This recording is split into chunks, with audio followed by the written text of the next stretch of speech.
Thanks for having me again, bro. For those who did not see the first episode, my name is Dr. Darryl Rice.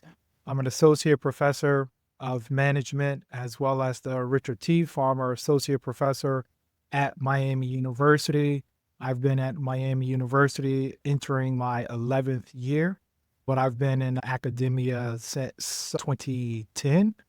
And the most recent one, similar to what Rolando was talking about, was continuing the elevation or elevating the workplace experiences of Black employees, because picking back up where a point we discussed was there's this active erasure of Black history, Black culture, Black experience.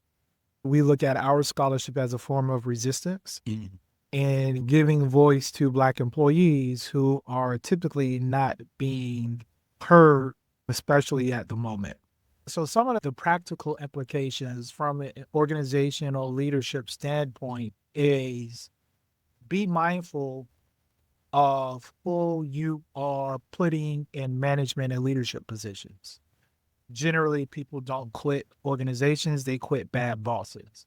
And then you have to understand, okay, if I have a diverse team, women experience the workplace very differently than men. Black employees experience the workplace very differently from white employees. There's going to be some commonalities, like no one likes to be, managed by someone who is like, you will absolutely obey what I say, but the signals are what comes off differently. So a practical implication is you have to understand the cultural background of your employees. So for this, you can't just say authoritarian leadership is bad. It is authoritarian leadership is bad because this represents a form of racial oppression for our Black employees. So just be mindful of who you are putting in management and leadership positions, because that signals the organization trusts this person with this position.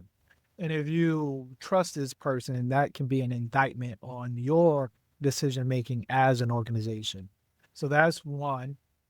Two, from a staff where I'm working for this authoritarian supervisor or manager, if you are like, yo, this person thinks I'm his or her slave, or this person thinks I can't challenge any aspect of their authority.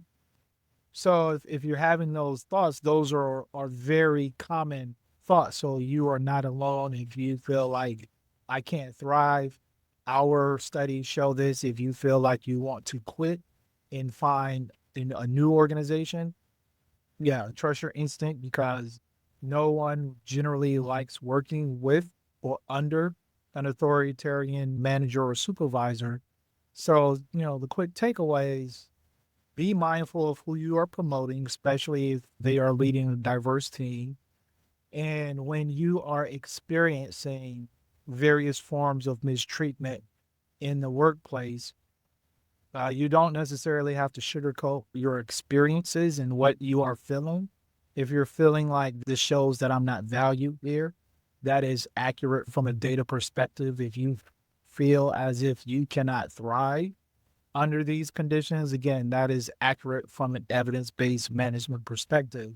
And if you feel like I want to look for employment elsewhere, that is also an evidence-based feeling that you have when you are working for an authoritarian manager.